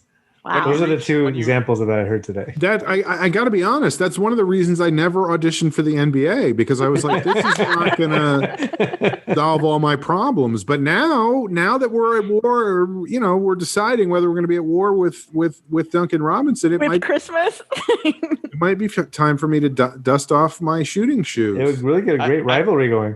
I imagine Sean going to tryouts and slating like it's an audition. Sean Conroy. I don't know your representation. And then doing profile. Audition jokes. Inside. Right. And then, of course, you come out afterwards and you go, you guys can go home. I booked it. They told me inside I booked it. So I look good in the uniform. Pat Riley said I booked it. See ya. I don't know if he's still at the Heat. I have no idea. Amber, you reached the mountaintop of stripped towels, and now a new mountaintop is needed. Yeah. I have to figure out something else. Right. But you know Congrats. what I'm talking about, where you get obsessed with something and you know it's not going to ultimately make your life that much better or make you happy. But in the moment, you everything like I ever do or get. Yeah. But I'm just gonna push back on that a little bit, because I know you know that. Push back, man. And then after you push back, do me a favor, double down. Let me be clear. Just to be clear.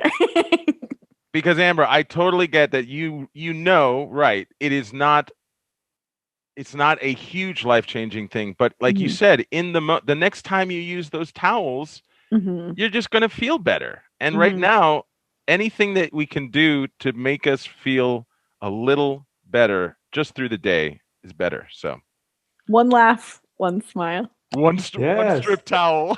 One laugh, one smile. I mean, a strip towel is not going to give you a laugh, but it might give you a smile. By the way, Funny. Only one. Imagine a towel stripping. That's funny. What's it going to take off? residue, soap scum.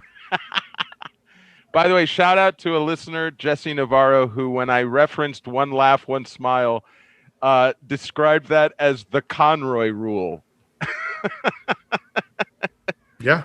Yeah, the Conroy rule. One smile, one laugh. You came up with the song, so I liked that. All right. Anything else, Amber? No, I think I did enough damage. All right.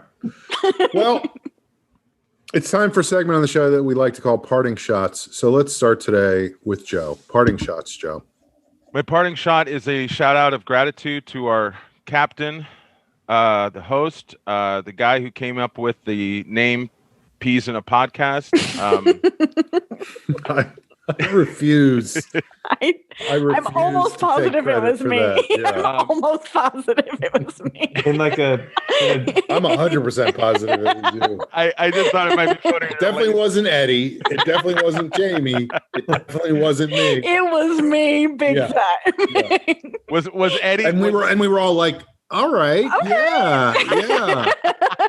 It definitely became a thing. I think Eddie just mentioned it every other word at some point. Was That and colored pencils. And I was like, I get it. You're attacking me. was Eddie's idea? Go ahead. No, yeah, Sean did not come up with that. Misinformation. But I just wanted to thank Sean. If you're watching this, You're such a brown noser. No, because Sean actually bought this. First of all, just for existing. Second of all, no, because Amber, maybe you've noticed I have a headset and microphone. Oh yes. If you're watching Multiple people reached out to me to find out what headset I have, so that you could also now have a headset. Sean ordered it. it's not the same one. Yeah, I can tell. Sean, it looks more Madonna-y. Yeah, it does. That's what I was going for. Yeah, you look more customer servicey, Amber. If you're seeing me on video, it's like separated at birth, Madonna and me. That's really funny. But Sean ordered it. Sean paid for it. I'm wearing it. It works. It's made the show better. I appreciate that. So well, I will say no thanks necessary, but I do it. I feel like it made a huge difference today. Like I feel like That's great. This is the best I'm I've heard for everything sure. you've said. I'm so glad. It was making me a little crazy last week, and I was ignoring it, but I was thinking about it in terms of listeners, and I was like, if I was Right. listening to this show, I'd be like, Right. what the fuck is going on? No, I know. I mean, I'm not listening. You know, like Duncan Robinson, I'm sure, is recording his stuff in the Miami Heat podcasting studio, Right. where they have good equipment and stuff. So we just no, and right now, competition. and right now, any show like this has to hit a certain technical level as far as video and audio. And And Aaron, who's producing, and we should this actually might be a boon for people searching for Duncan Robinson. So we should add the sound of like swishes and basketball dribbles at the top to give it, so people think it is that.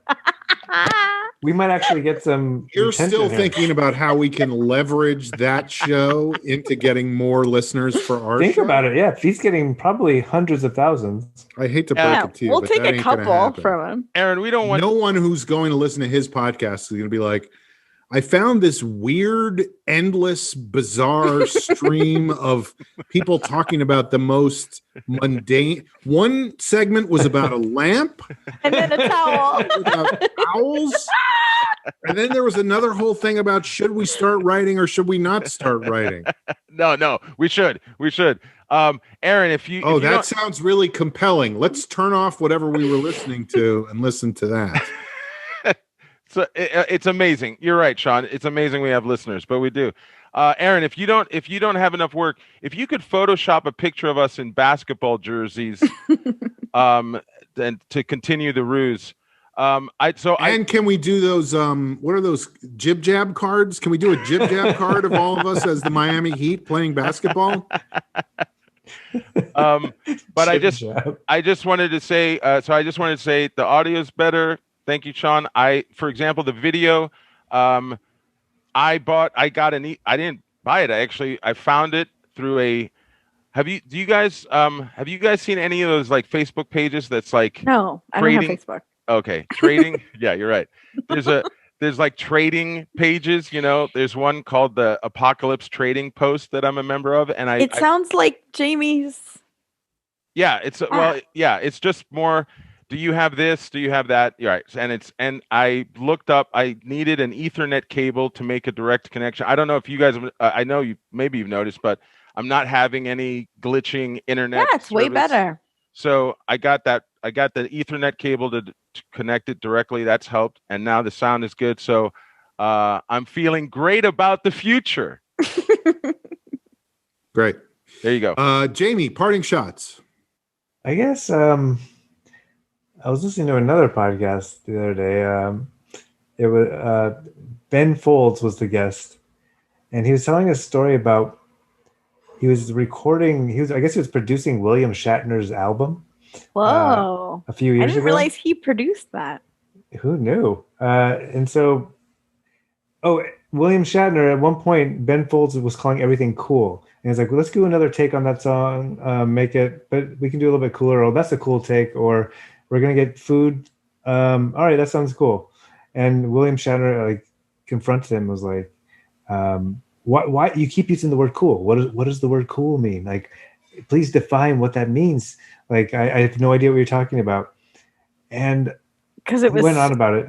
It was like, it meant nothing at that point almost because it meant everything. Yes. He wasn't hip to it, Jamie? He wasn't hip to cool. And I started thinking about, I use that word as so many people I know. It's like it's so innocuous. It just in everything. I describe that for everything. I feel like my whole thing in life is I want cool people to think that I'm cool. I'm like, what does that even mean?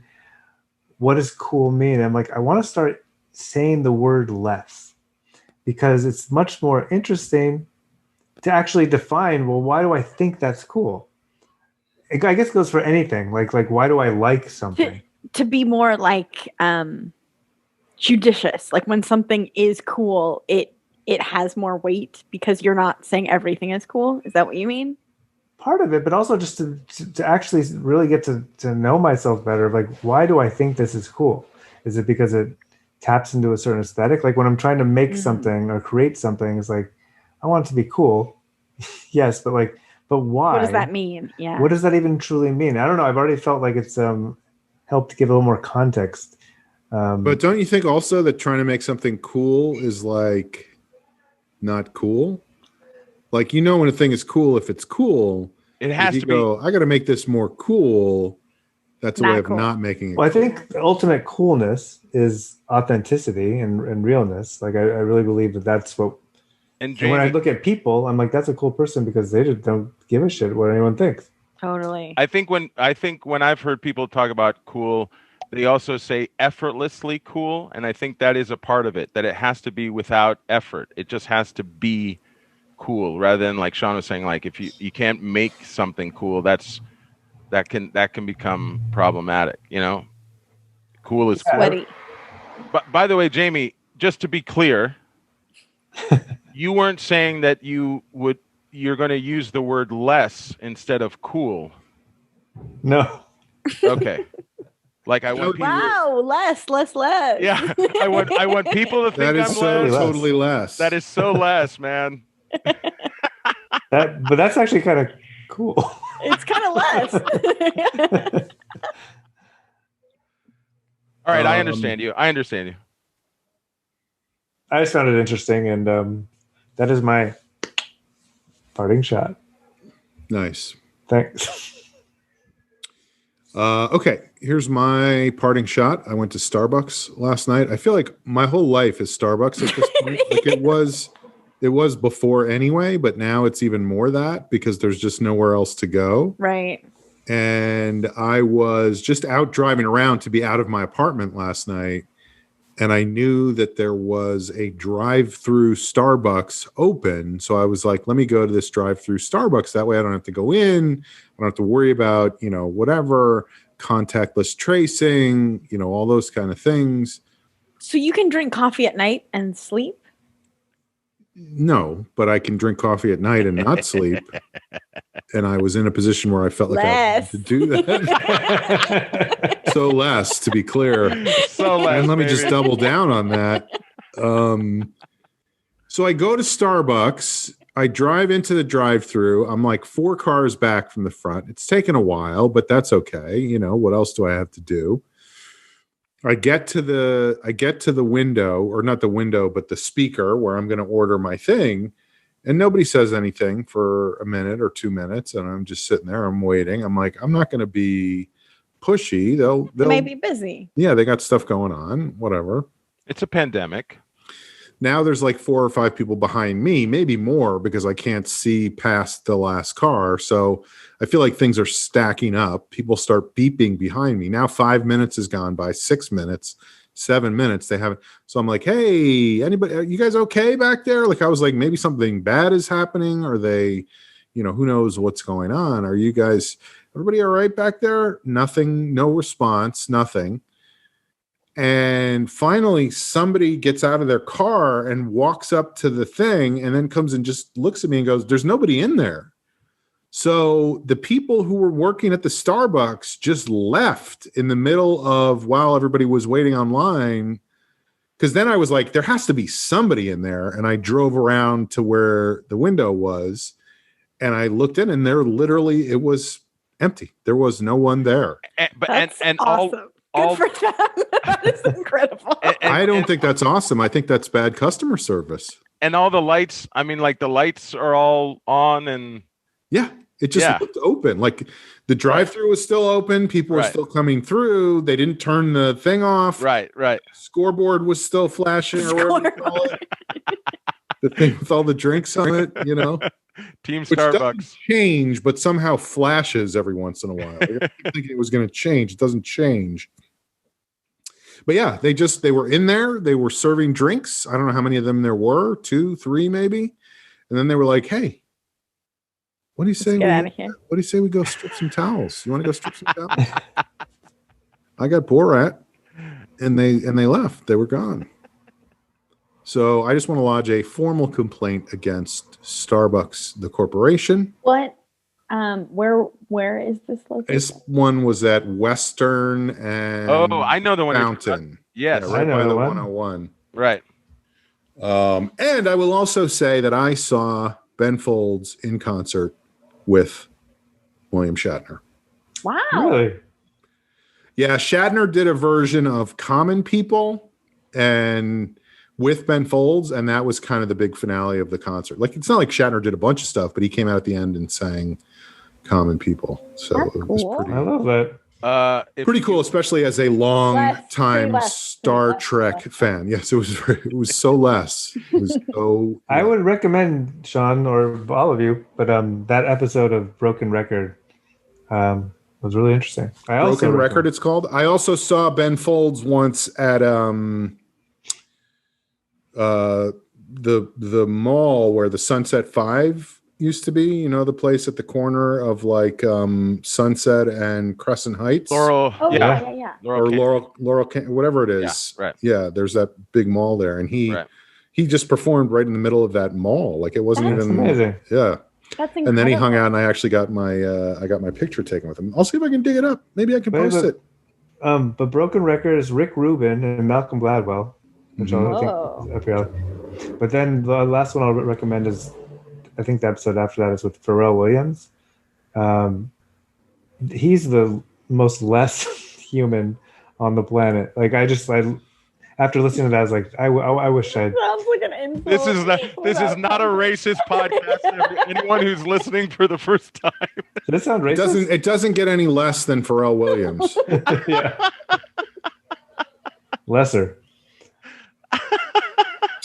All right, parting shots, Amber.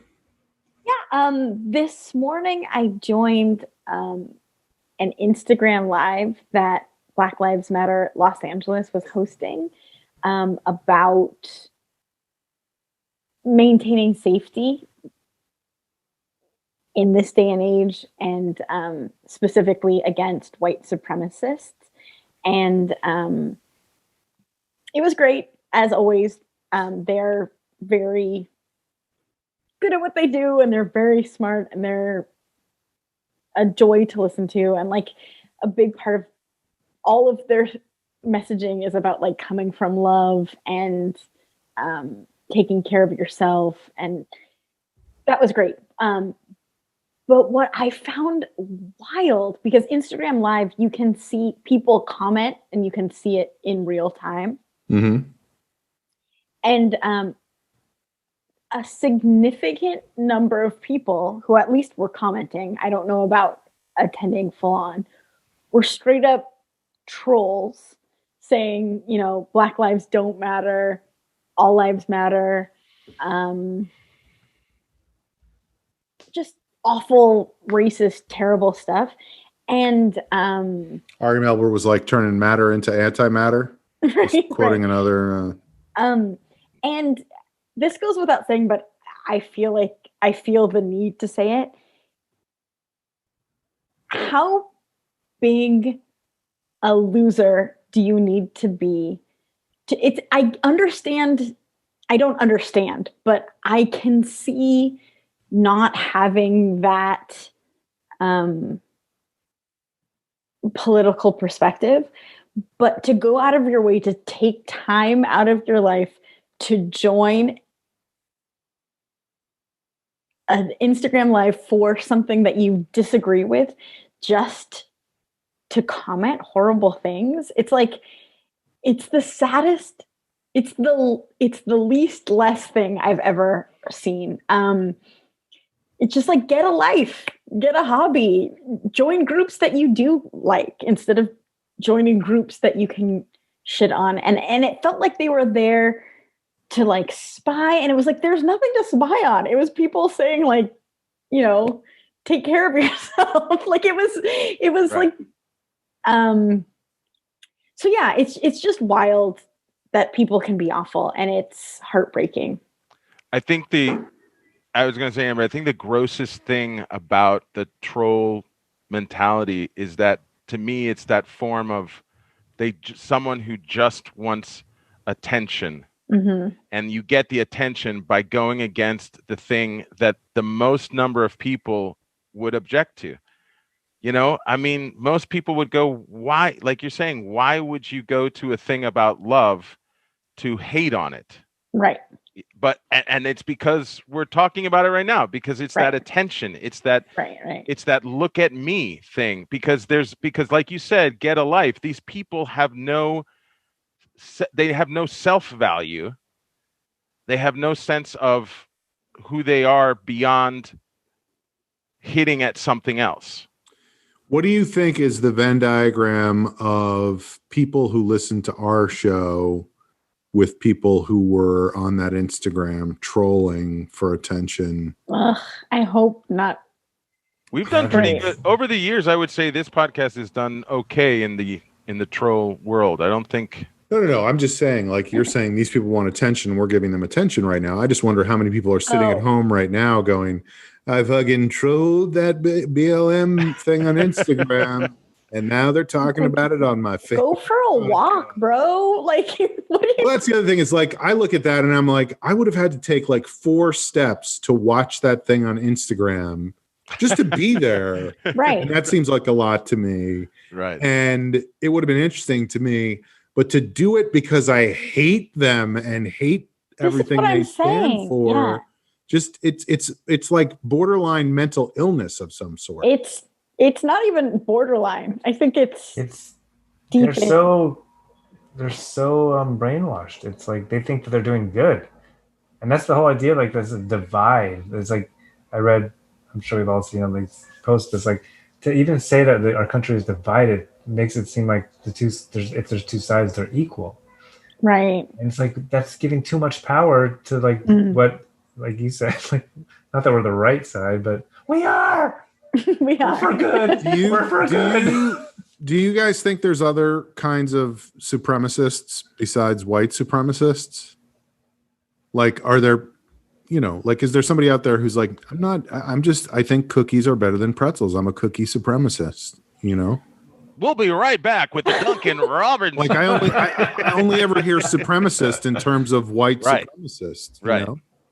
You know what? Maybe it's because white people are the only people right now that are that megalomaniacally delusional. They have to put themselves at the very top. That's how. Right, but then can you just say supremacist? And also, white supremacists don't call themselves white supremacists. Right. It's just assumed. We call them that. Right. No. It's like the Miami Heat. They don't call themselves the Miami Heat. We call them the Miami Heat. No, they're but just like a bunch of guys they're not like, playing hey, ball. like now it's a meeting of the white supremacists. They don't do that. Mm-hmm. I don't think. I think do. Really? No, I think they just call it checking in. Oh no. All right. Well, this feels like a good place to end the show. If there are any other kinds of supremacists out there, let us know. Show yourself. Look, Why are I you don't want so to. great? I don't want this to turn into a big thing. I really don't. But I will say, this guy is supposedly such a good outside shooter, and yet his name is Duncan. What the fuck? It's That doesn't make confusing. It's sense. mixed messaging. It's It bad should be. branding. It should be 3-Point Robinson. Is that his name? 3-Point Robinson. I remember the day I set foot on the ship with 3-Point Robinson. 3-Point Robinson, Lucky Jack Baloney. Welcome to our basketball ship novel podcast. Mhm. By the way, speaking of ship novels, I mean, I know we're going to end, but how about the fact that fucking sea shanties are everywhere these days? Love it. They're all Sean. over, everywhere. Every time I turn around, there's a new article about how sea shanties are taking over. Is that really true? Did you put Yeah. that into the universe too? That and Wolf? I mean, that's the thing I've been about since 10 years ago. So, Well, you remember I made a sea shanty like 6 years ago, and that was like one of my yeses. I don't remember that. I don't remember. I had a big yes. Was on that sea the shanty. dog shoes sea shanty? It was a few years later, but my friend needed a sea shanty for Walking along with my dog shoes, dog shoes. Aaron. If you ask me for it, I'll find the sea shanty. There's actually a great clip I watched yesterday of a Norwegian ship, like a sailing ship, coming into dock, and they're all singing a sea shanty as they're doing it. Love it. So it's not just a bunch of guys, because that's what you see now is just a bunch of guys harmonize. Like it's like the a cappella group from, Barbershop, Liberty Gibbet University or whatever, and they're singing a sea shanty. But this was guys who are actually on a ship as the ship is docking, and you see all the sailors on the yard arms, and they're all singing. Powerful about that, Sean. The community. Sean, you might have just found your reason to get on TikTok now, Sean. Singing some she shanty. There's a great TikTok, and I'll leave it at this. There's a great TikTok of two guys in a car, and one of them is listening to a sea shanty, and the other one is kind of looking at the camera and going, "What the fuck is going on with this guy?" Then it cuts to another, a few minutes later, and the guy the guy's driving is like looking at the camera, going, "What is going on with him?" As the guy's singing along to the sea shanty. Then it cuts to another view of him, and he's looking at the camera, and the caption says, "Actually, this is kind of lit." and then it cuts to another shot of the two of them, and they're both just singing along with the sea shanty at the top of their lungs. I think people are just craving community, and sea shanties are like. I think you're right. Singing harmony is a way of finding communion with other people. So we're gonna sing one next week. Sure. Yeah, we're gonna sing "Roll the old chariot along." Roll the old chariot along. Roll the old. All right. Suck it, Duncan Robinson. Okay, that's it. That's our show. We'll see you guys next time. Marie Kondo, everybody. Marie Kondo. I think this would look good in the other room. Bye, guys. Stay safe. Oh, love you. Wait. Sean, you forgot, but I was like one of the points you were asking me what I was watching, I was like in my head trying to figure out an impression of you. I've learned that it's okay to shout 4 more years at a political rally, but not advisable to do the same at my niece's 6th grade graduation. I know I fucked up parts of it. I mean, close enough. Close enough. So cute. That was the cutest fucking shit. That was pretty. You got the intention. You didn't get the word for word right, but you got the intention, and I think that would have killed on stage. Thank you so much. All right. See you guys next time. Bye, guys. Bye.